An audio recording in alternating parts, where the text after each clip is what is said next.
마태복음 5장입니다.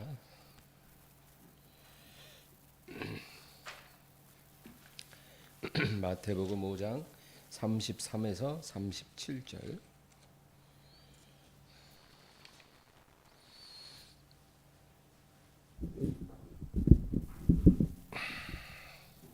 다 같이 읽습니다.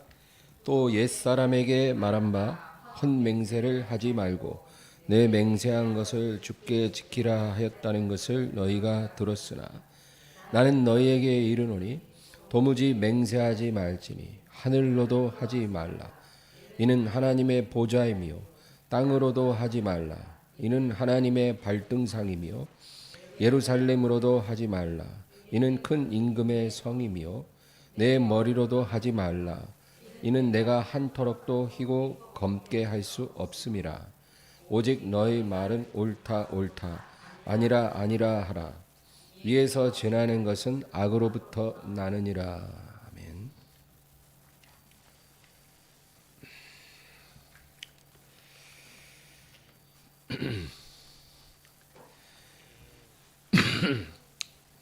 우리가 살아가는 이 세상에는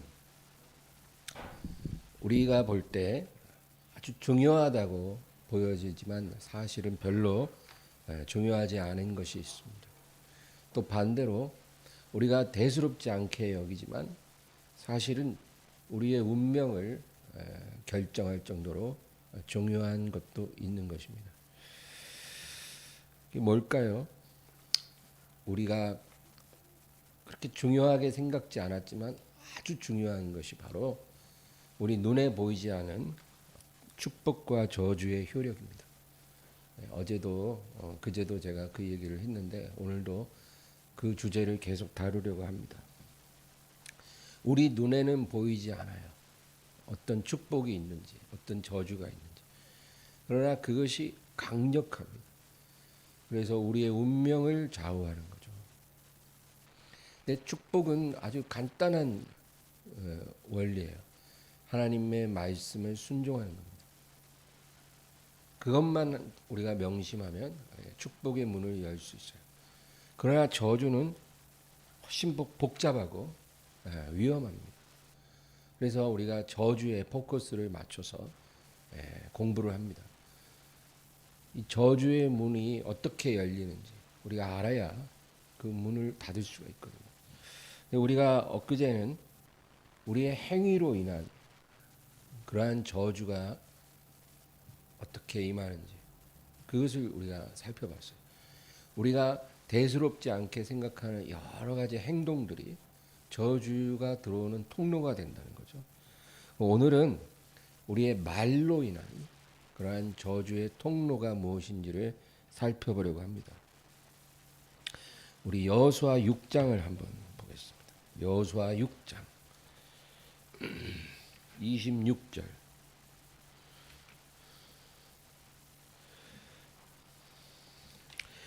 육 장 26절.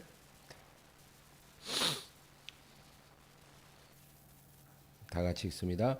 여호수아가 그때 맹세하게 하여 이르되 누구든지 일어나서 이 여리고 성을 건축하는 자는 여호와 앞에서 저주를 받을 것이라.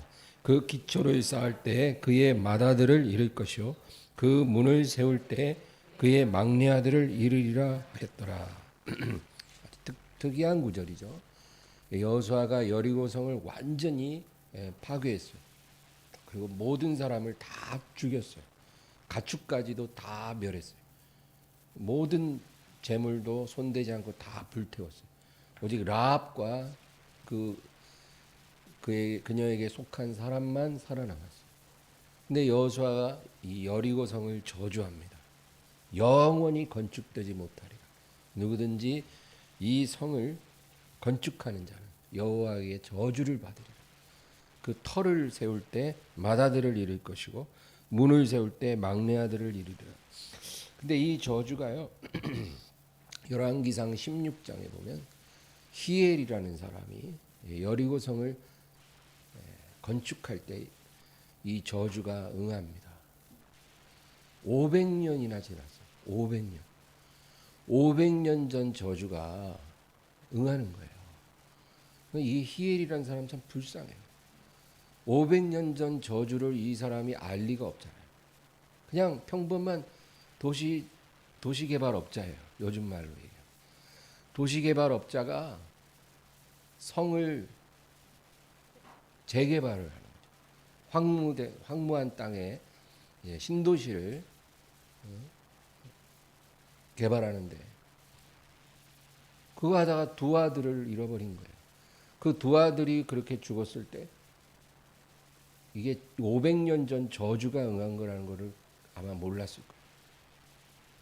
여러분, 저주가 이렇게 강력한 힘이 있다, 그 얘기입니다.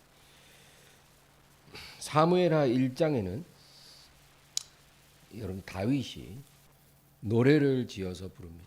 이게 무슨 노래냐면은 사울과 요나단이 길보아 산에서 전사했거든요. 그래서 이스라엘의 두 용사가 꺾여졌도다 하면서 슬픈 노래를 불렀어요. 그러면서 그 두 사람의 시신이 이렇게 놓여진 길보아 산을 저주합니다. 21절 사무엘하 1장 21절을 한번 보겠습니다.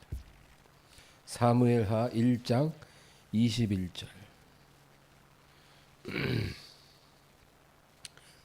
1장 21절 다 같이요.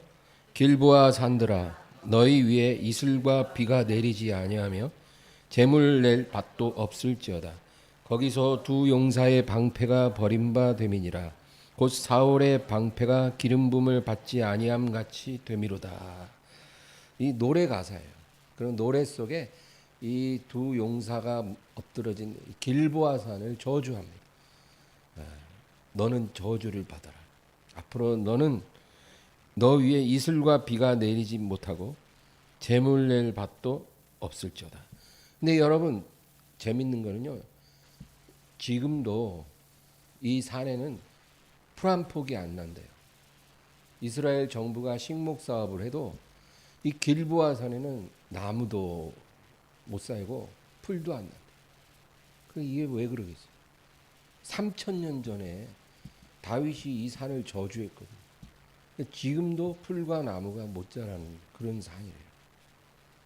여러분, 이런 저주의 이런 능력이 역사를 하는 거예요. 창세기 31장에는요. 이 야곱이 야반 도주를 합니다. 근데 그 외삼촌 라반이 밤새 추격해서 야곱을 따라잡아요. 그리고 야곱에게 막 야단을 칩니다. 네가 왜 나를 도망치냐? 그리고 너는 왜 내 드라빔을 훔쳐갔느냐? 이 드라빔이라는 거는 이렇게 조그맣게 조각한 우상이에요. 내 집에 모신 드라빔을 네가 훔쳐가지 않았느냐? 근데 야곱은 그거를 몰라요. 왜냐하면 라헬이 그 아비의 드라빔을 훔친 거거든요. 그래서 창세기 31장 32절 우리 한번 보겠습니다.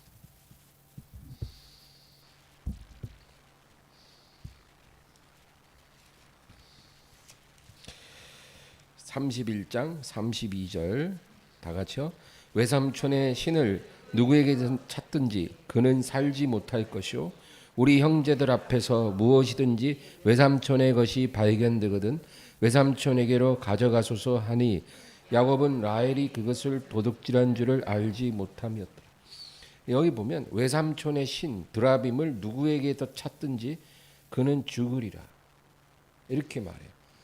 설마 누군가 그걸 훔쳐갔을 거라고 생각을 안 한 거예요.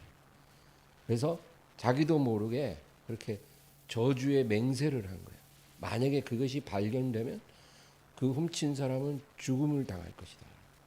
근데 이제 결국은 그걸 이제 못 찾아냈죠. 그러나 어떻게 됐을까요? 성경을 쭉 그 뒤에 35장인가 가면은 불과 1, 2년 후에 그 일이 있고 1, 2년 후에 라헬이 베냐민을 낳다가 죽어요. 젊은 여자가 아기 낳다가 죽는 거는 그렇게 흔한 일이 아니거든요. 근데 야곱이 이렇게 저주하고 나서 1, 2년 후에 베냐민 낳다가 라헬이 죽어서 길에 묻히는 일이 일어납니다. 여러분 이게 우연이겠어요? 저주가 응한 거예요. 그러니까 우리가 알고 했든 모르고 했든 우리의 행위로 저주가 들어올 수도 있고 우리의 말로 저주가 들어올 수도 있다는 거예요.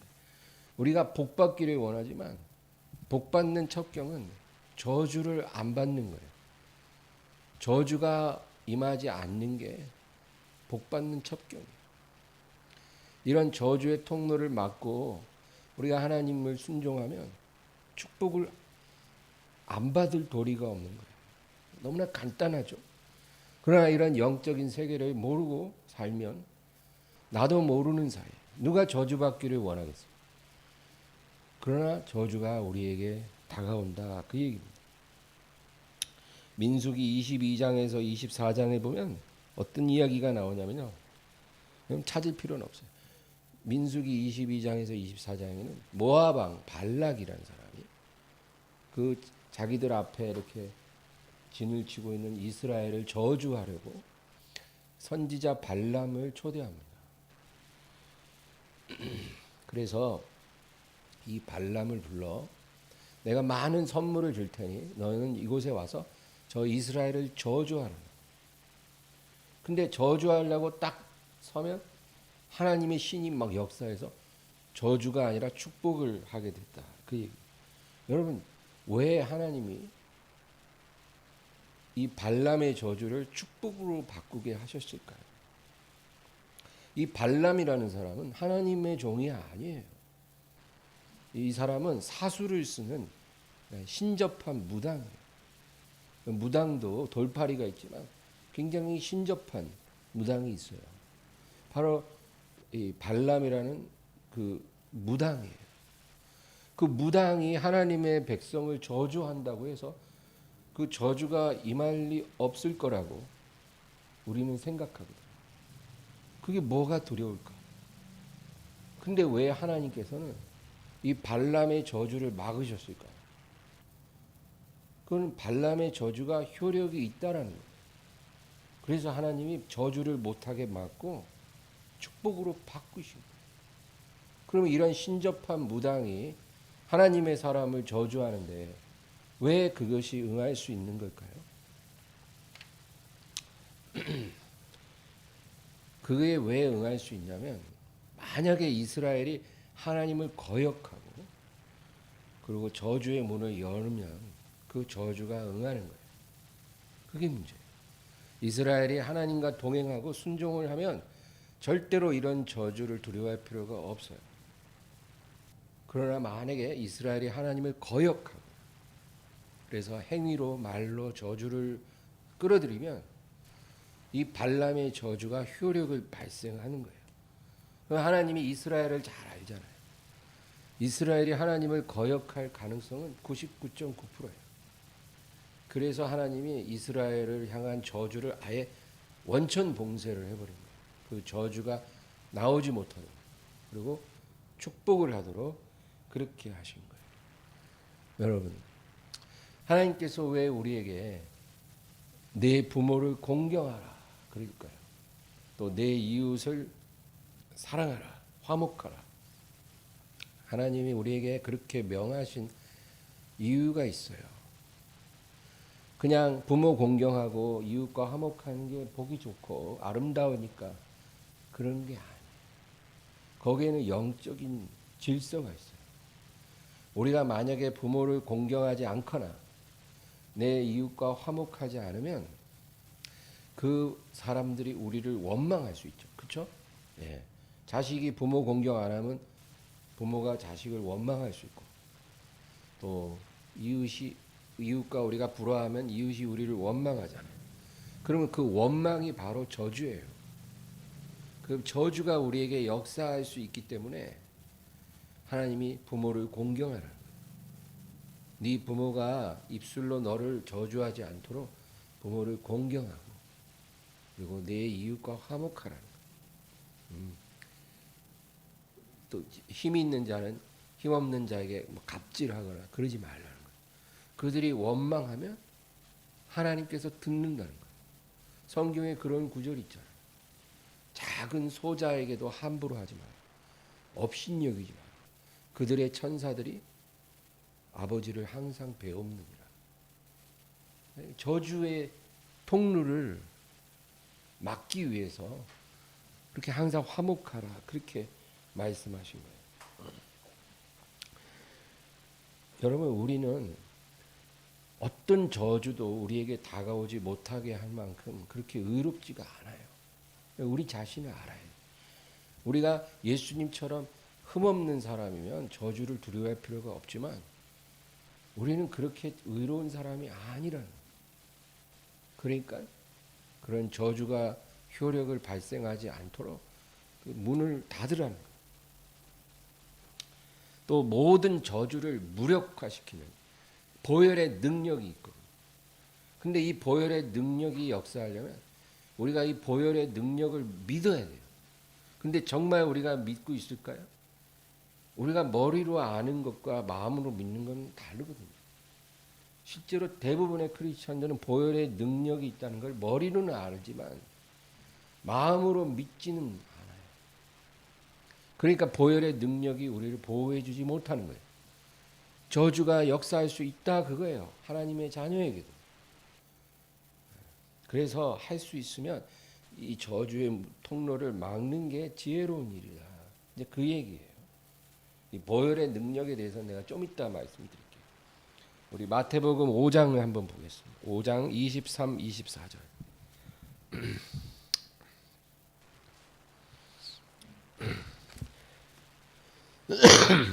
아까 우리가 마태복음 5장 본문 읽었는데 그 앞에 23, 24절 다 같이요.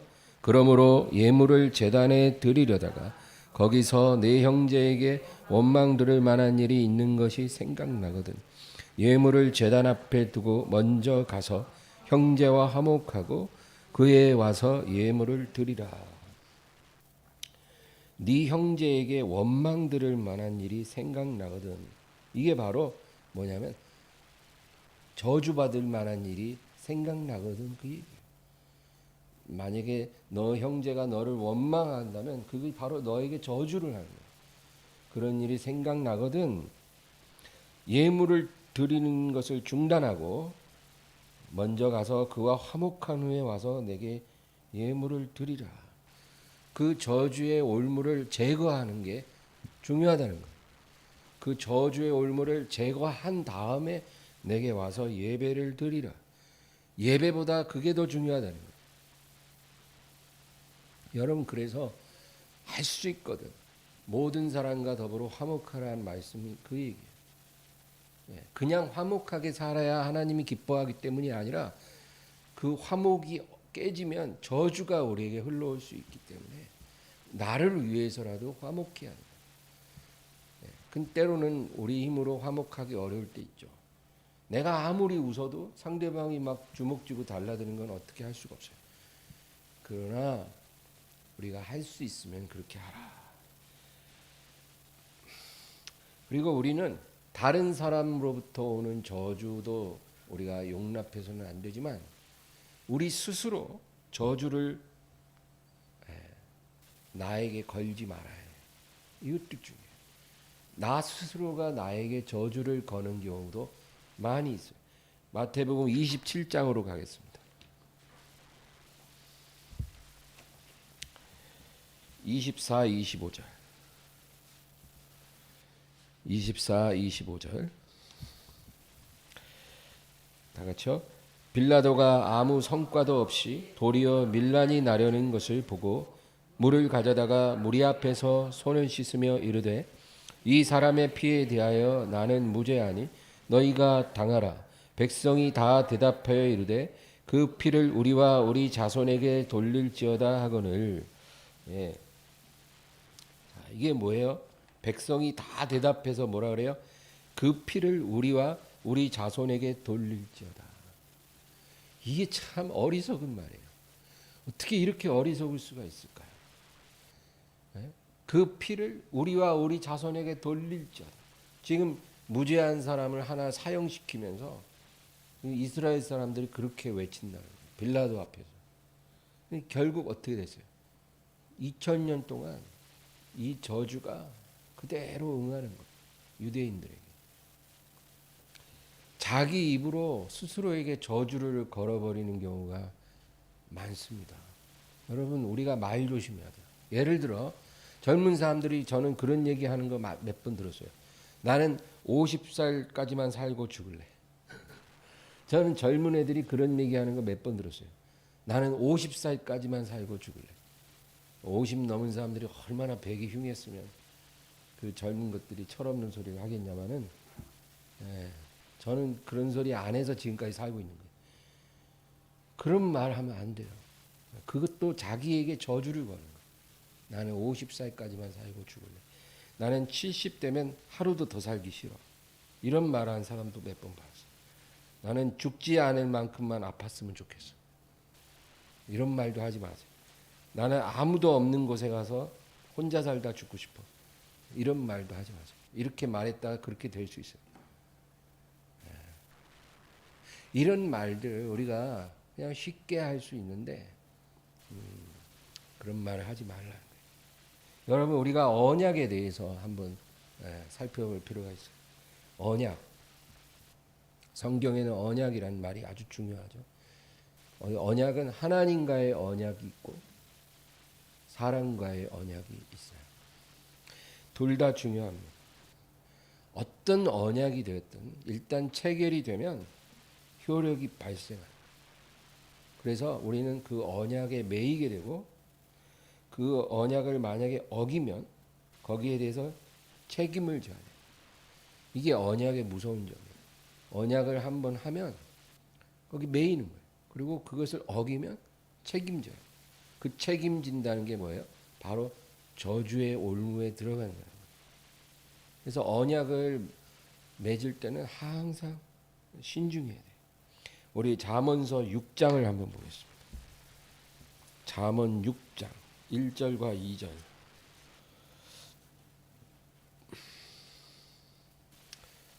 잠언 6장 1절과 2절. 다 같이요. 내 아들아, 네가 만일 이웃을 위하여 담보하며 타인을 위하여 보증하였으면 네 입의 말로 네가 얽혔으며 네 입의 말로 인하여 잡히게 되었느니라. 분명하게 말씀해요. 2절 보면 네 입의 말로 네가 얽혔으며 내 입의 말로 인하여 잡히게 되었다. 우리가 말로 어떤 약속을 하잖아요. 어떤 서원을 하거나. 그러면 우리의 입의 말로 우리가 잡히고 얽히게 됐다. 이것이 어떤 물리적인 것일 수도 있고 법적인 것일 수도 있고 어떤 금전적인 것일 수도 있고 그리고 영적인 것일 수도 있어요. 그래서 어떤 언약이든 우리가 체결하긴 할 때는 아주 신중해야 돼요. 이것이 채무 보증일 수도 있죠. 채무 보증 잘못 쓰면 망하죠. 형제 간에도 부부 간에도 채무 보증은 안 돼요. 그거는 하나님이 금하신 거예요. 사업상의 계약을 하든 결혼을 하든 또 하나님께 드리는 서원이 되었든 우리는 어떤 언약을 체결했으면 거기에 대해서 책임을 져야 되고 그것을 어기면 저주 아래 있게 된다는 거예요. 여러분 부부가 결혼을 했어요. 근데 한 사람이 불륜이나 어떤 부정을 했어요. 그러면 뭐예요? 그건 언약을 저버린 거예요. 부부간에도 언약을 한 거거든요. 그 한 사람이 저버렸으면 그걸로 인해서 얽히게 되고 잡히게 돼서 결국 저주 아래 있게 되는 거예요. 그래서 결혼도 잘해야 돼요. 그리고 했으면 언약을 잘 지키고 살아야 되는 거예요. 오늘 우리가 읽은 본문 마태복음 5장 33절 다시 가보겠습니다. 5장 33절에서 37절 다시 읽을까요?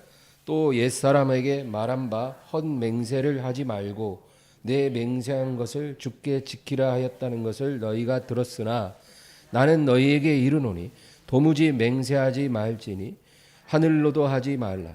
이는 하나님의 보좌이며 땅으로도 하지 말라. 이는 하나님의 발등상이며 예루살렘으로도 하지 말라. 이는 큰 임금의 성이며 내 머리로도 하지 말라. 이는 내가 한 토록도 희고 검게 할 수 없음이라. 오직 너희 말은 옳다 옳다 아니라 아니라 하라. 이에서 지나는 것은 악으로부터 나느니라. 예수님이 이렇게 말씀하세요. 이게 뭐예요? 절대 할 수만 있으면 맹세하지 말라는 거예요. 할 수만 있으면 맹세하지 말고 살라는 거예요. 사람에게든 하나님에게든 결혼 같은 거는 안 할 수가 없지만 할 수만 있으면 맹세 안으로 들어가지 말라. 왜냐하면 만약에 너가 그것을 지키지 못하면 너는 저주 아래에 있게 될 것이다. 그 얘기예요. 전도서 5장 또 가보겠습니다. 전도서 5장 4절부터 6절. 전도서 5장 4절에서 6절. 다 같이요. 네가 하나님께 서원하였거든 갚기를 더디게 하지 말라. 하나님은 우매한 자들을 기뻐하지 아니하시나니 서원한 것을 갚으라. 서원하고 갚지 아니하는 것보다 서원하지 아니하는 것이 더 나으니 내 입으로 내 육체가 범죄하게 하지 말라. 사자 앞에서 내가 서원한 것이 실수라고 말하지 말라. 어찌 하나님께서 내 목소리로 말미암아 진노하사 내 손으로 한 것을 멸하시게 하랴. 이게 같은 구절이에요. 만약에 우리가 어떤 약속을 하고 지키지 않거나, 우리 여지까지 약속 안 지킨 적 너무 많죠. 또 하나님 앞에 서원을 하고 지키지 않으면 우리 자신을 저주 속으로 밀어넣는 거예요. 우리가 약속하고 서원한 그 입술로 인해서 여기 보면 어찌 하나님이 네 목소리로 말미암아 진노하사, 우리의 말로 서원한 거죠. 그걸로 인하여 진노하사 네 손으로 한 것을 멸하시게 하랴. 이런 일이 일어난다 그 얘기예요. 여러분, 그래서 마음이 너무 급하다고 함부로 서원하지 마세요. 그냥 무엇이 필요할 때 그냥 하나님께 그거 달라고 하면 돼요. 그냥 하나님 제게 이런 것을 좀 주세요. 이 문제 좀 해결해 주세요. 이렇게 구해도 하나님은 자비로우시기 때문에 우리 기도를 들어주시는 거예요. 뭐 필요하면 그렇게 하면 돼요. 근데 마음이 너무 급하니까 우리가 쉽게 서원을 해요. 하나님, 이 어려움을 해결해 주시고 내가 이 상황에서 벗어날 수만 있으면 제가 죽는 날까지 주일 성수 지키겠습니다. 죽는 날까지 주일 성수하겠습니다. 이렇게 서원한단 말이에요. 믿음이 이제 약한 사람이 그러겠죠. 그런데 이제 문제가 해결됐어요. 그런데 그러고 나서 이제 막 사업이 잘 되고 막 인생이 즐거우니까 주일날 뭐 할 일이 많아지는 거예요. 그러니까 뭐 이번에는 이걸로 좀 빠지고 저걸로 빠지고 그렇게 되는 거예요.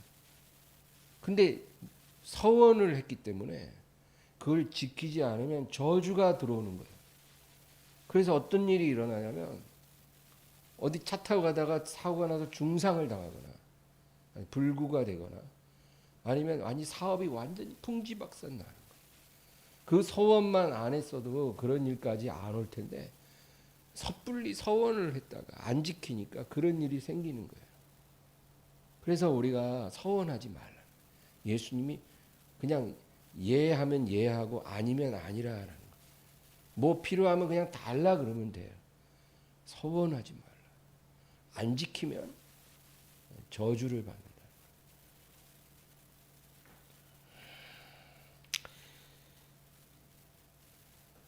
언약 중에 언약은 뭘까요? 하나님이 우리와 맺으신 언약이 있죠. 그래서 우리가 성경은 하나의 언약이에요. 구약이 있고 신약이 있죠. 옛 언약, 새 언약. 옛 언약은 뭐예요? 하나님이 아브라함과 맺으신 언약이 있고 또 모세를 통해 이스라엘과 맺으신 언약이 있고 다윗과 맺으신 언약이. 그래서 구약은 아브라함과 맺은 언약, 이스라엘과 맺은 언약, 다윗과 맺은 언약, 이렇게 크게 세 가지 언약이 구약이에요. 근데 신약은 뭐예요? 이 세 가지 언약을 업그레이드한 거예요. 업그레이드해서 완결판으로 하나님의 아들의 피로 우리와 새 언약을 맺은 거예요. 그러니까 구약을 포괄하면서 업그레이드해서 최종적으로 완결하는 그런 언약을 바로 신약이라고 말하는 거예요. 유대인이나 이방인이나 차별이 없는 모든 믿는 자에게 하나님이 맺으신 언약이에요.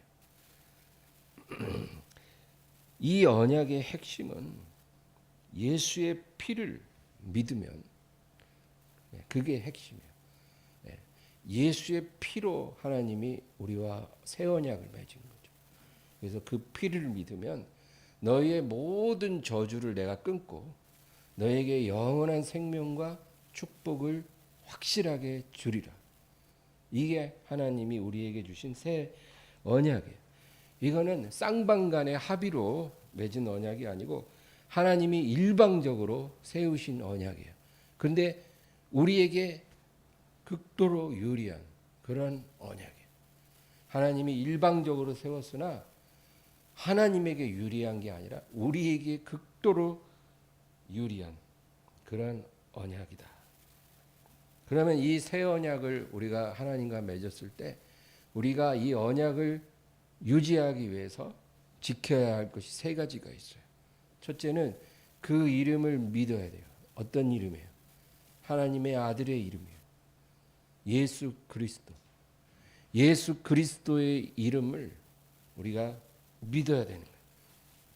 너무나 당연하죠.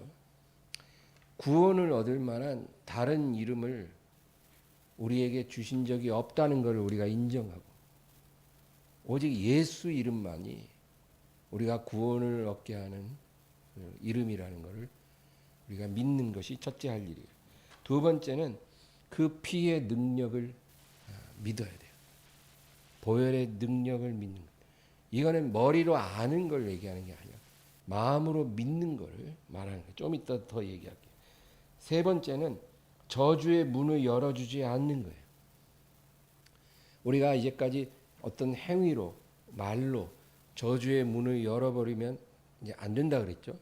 이렇게 저주의 문을 열지 않는 것. 이게 우리가 해야 될 중요한 일이에요.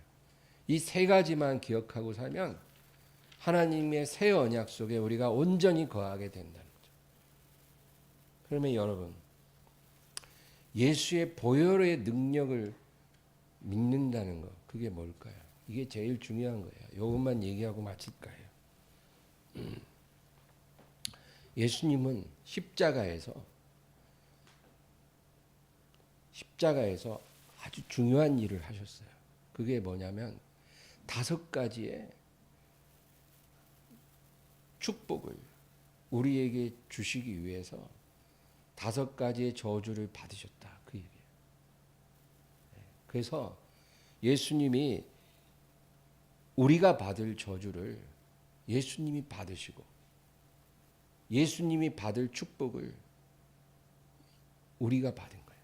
그러니까 십자가에서 우리가 받아야 될 저주를 예수님이 다 받으신 거고 그리고 예수님이 받아야 될 축복을 우리가 다 받게 해주신 거예요. 그러니까 십자가에서 이 5가지 저주와 축복이 교환됐다. 그거죠. 그 5가지가 뭘까요? 첫째는 예수님이 십자가에서 형벌받음으로 우리가 용서를 받았다는 거예요. 이게 5가지 중에 첫 번째예요. 예수님은 십자가에 억울하게 죽으신 게 아니에요, 사실은.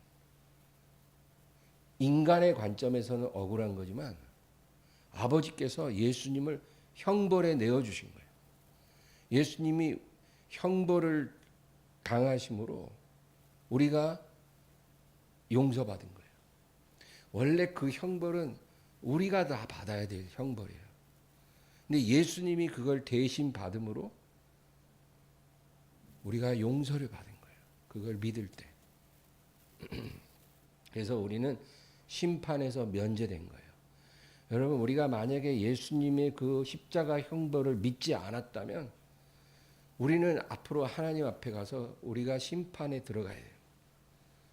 지금 대부분의 사람들이 그렇게 지금 살고 있잖아요. 그러나 저와 여러분은 그 심판에서 면제된 거예요. 왜? 예수님이 십자가에서 형벌 받으신 것을 믿었기 때문에. 누굴 위해? 나를 위해. 그걸 믿어야 돼요. 머리로 알아서는 안 되고 그걸 믿어야 돼요. 그래서 우리가 그 믿음을 유지하기 위해서 기도할 때마다 예수님의 십자가의 형벌에 대해서 묵상해야 돼요. 기도할 때마다 예수님이 십자가에서 형벌 받으심으로 내가 용서를 받았습니다.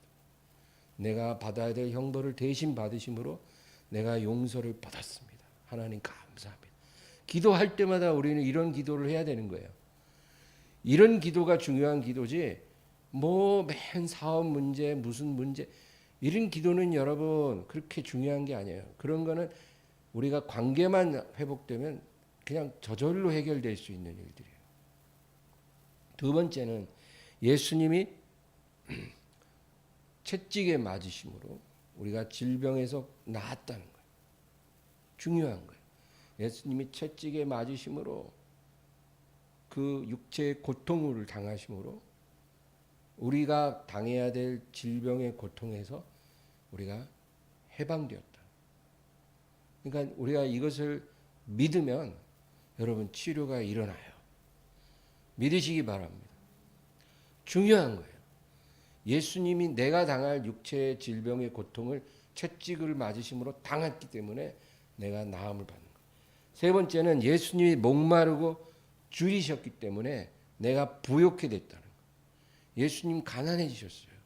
특히 십자가에서 예수님은 목마르고 허기지셨잖아요.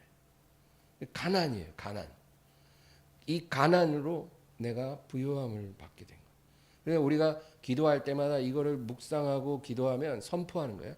예수님이 목마르고 허기지시고 가난해지심으로 내 가난을 속하심으로 내가 부욕해 된 줄 믿습니다. 나는 부욕해 될 줄 믿습니다. 나는 이미 부요하게 될 축복을 받았습니다. 이렇게 고백하는 게 중요하다 그 말이에요. 네 번째는 예수님이 벌거벗은 수치를 당하심으로 내 수치가 가리워졌다는 거예요. 예수님이 십자가에서 완전히 벌거벗겨져서 매달리셨죠. 얼마나 수치스러운 거예요.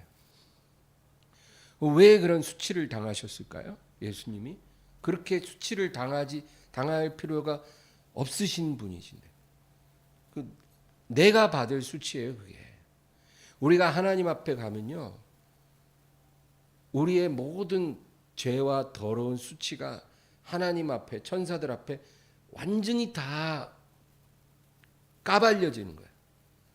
그러면 여러분 지금은 내가 어떤 추한 마음을 갖고 행동을 해도 누가 모르지만 하나님 앞에 가면 그게 완전히 다 까발려지거든. 그 얼마나 부끄러워요. 예, 그 수치가 어마어마하잖아요. 내가 그런 수치를 당해야 되는데 예수님이 십자가에서 그 수치를 대신하신 거예요. 수치를 당하실 이유가 없는 분이. 그러므로 그분의 수치 당하심으로 내 수치가 가리워지는 거예요. 그래서 우리가 예수님을 믿고 천국에 가면 우리가 이 세상에서 지은 수치스러운 일들이 싹 덮어져 버려서 드러나지 않아요, 여러분. 그 얼마나 감사한 일이에요. 그거예요. 마지막 다섯 번째는 예수님이 아버지께 거절당하고 버림받으심으로 우리가 아버지께 용납되어지고 받아들여진 거예요. 예수님은 십자가에서 아버지여 어찌하여 나를 버리셨나이까? 근데 하나님이 대답해 주지 않았어요. 철저하게 하나님께 외면당했어요. 그 왜 그렇게 됐어요? 우리가 당할 외면이에요. 우리가 당할 거절이에요. 그걸 대신 당하신 거예요. 만약에 우리가 예수님을 통하지 않고 하나님 앞에 가게 되면요, 하나님이 뭐라 그럴 것 같아요? 나는 너를 모른다. 우리 거절당할 거거든요.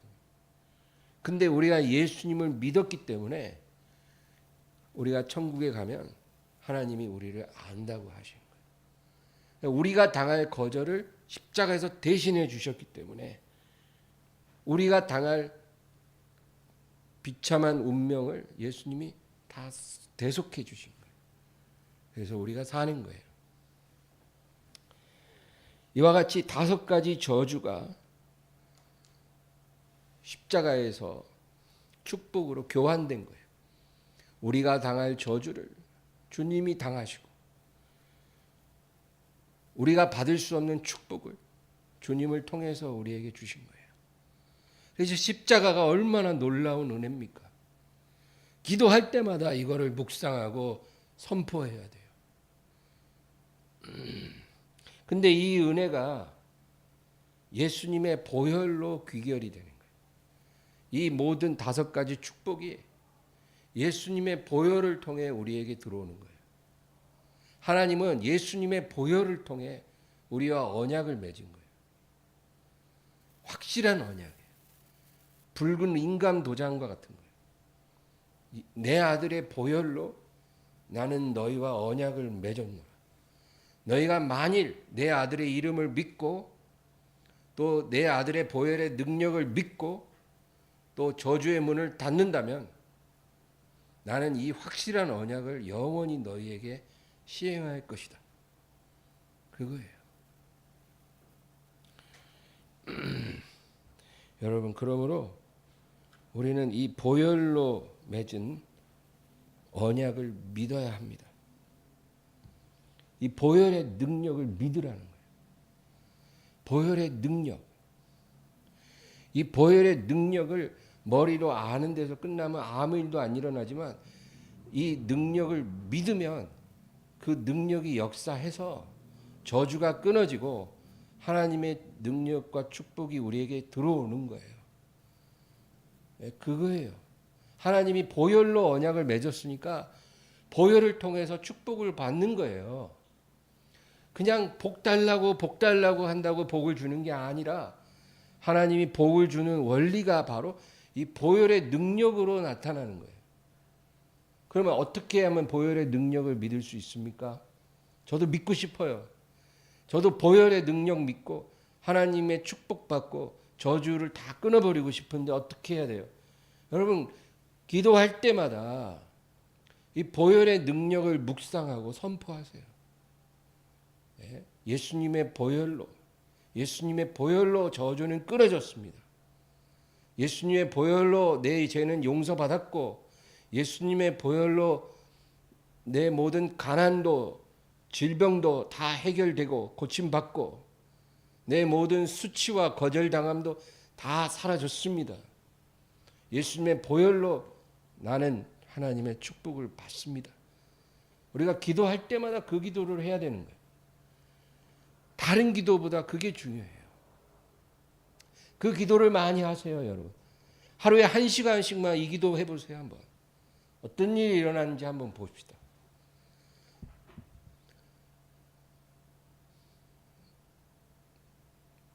저주의 사슬이 다 끊어지고 하나님의 축복을 받는 거예요. 이 보혈의 능력이 그런 능력이 있어요. 우리가 이 믿음이 없으면 우리가 왜 믿음을 갖고 살 필요가 있습니까? 마지막으로 요한일서 5장 5절에서 8절 찾고 마치겠습니다.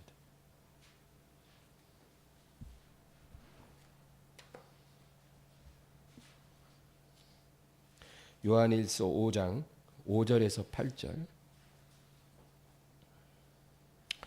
다 같이요. 예수께서 하나님의 아들이심을 믿는 자가 아니면 세상을 이기는 자가 누구냐? 이는 물과 피로 임하신 이시니 곧 예수 그리스도시라. 물로만 아니요 물과 피로 임하셨고 증언하는 이는 성령이시니 성령은 진리니라. 증언하는 이가 셋이니 성령과 물과 피라. 또한 이 셋은 합하여 하나이니라. 아멘. 이 중요한 구절이에요. 5절 보면 예수께서 하나님의 아들이심을 믿는 자가 아니면 세상을 이기는 자가 누구냐. 아까 제가 그 이름을 믿으라 그랬죠. 그러니까 우리가 예수님의 이름을 믿으면 세상을 이긴다는 거예요. 이게 중요한 거죠. 그 다음에 이는 물과 피로 임하신 이시니 곧 예수 그리스도라 그랬어요. 물과 피, 물이라는 건 하나님의 말씀이에요. 하나님의 말씀으로 우리에게 임하시는 분, 또 피로 보혈로 임하시는 분이 곧 예수 그리스도라는, 물로만 아니라 말씀만 아니요 말씀과 피로 임하셨고 그것을 증언하는 이는 성령이시니 성령은 진리니라. 증언하는 이가 셋이니 성령과 물과 피라. 또한 이 셋은 합하여 하나이니라. 우리가 하나님과 동행하기 위해서 맨날 강조하는 게 세 가지예요. 뭐냐면 하나님의 말씀, 예수님의 피, 그리고 성령. 우리가 이 세 가지를 늘 얘기하는데 이 세 가지는 하나라는 거예요. 바로 예수님이에요. 그래서 여러분 특별히 오늘은 제가 보혈에 초점을 맞췄어요.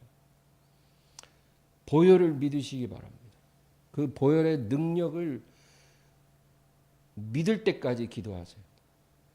머리에 있는 지식이 마음으로 내려와서 믿어질 때까지.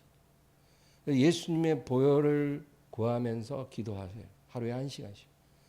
그래서 그 보혈을 믿는 믿음이 내 배에서 꽉 채워지는 걸 느낄 때까지. 나는 어떤 사람이 정말 믿음이 들어오니까 배가 꽉 차는 걸 느낀다 그러면 그 말을 그냥 하는 소리로 알았는데 그건 아니에요. 진짜로 믿음이 배에 들어와요. 그래서 머리에서 마음으로 믿음이 와서 배에 꽉 채워지면 생수의 강이 흘러나온다는 거예요. 마음이 편하고 담대해지는 거예요. 코로나가 아무리 심해도 하나도 안 무서운 거예요. 여러 가지 장래일에 걱정이 돼도 하나도 걱정이 안 되는 거예요. 여러분 이게 뭐겠어요? 성령과 말씀과 보혈은 하나이라 그랬어요. 그래서 하나님 말씀 늘 매일 부지런히 묵상하고 그리고 기도할 때마다 예수님의 보혈을 능력을 선포하고 그리고 성령님 의뢰하고 동행하면 여러분 우리는 축복을 받는 사람이 되는 거예요. 이게 승리하는 삶이에요. 저주가 조금도 들어올 수 없는 그런 삶이에요. 이렇게 되기를 주의 이름으로 축원합니다. 오늘 말씀을 생각하면서 간절히 기도하겠습니다. 주여 주여 주여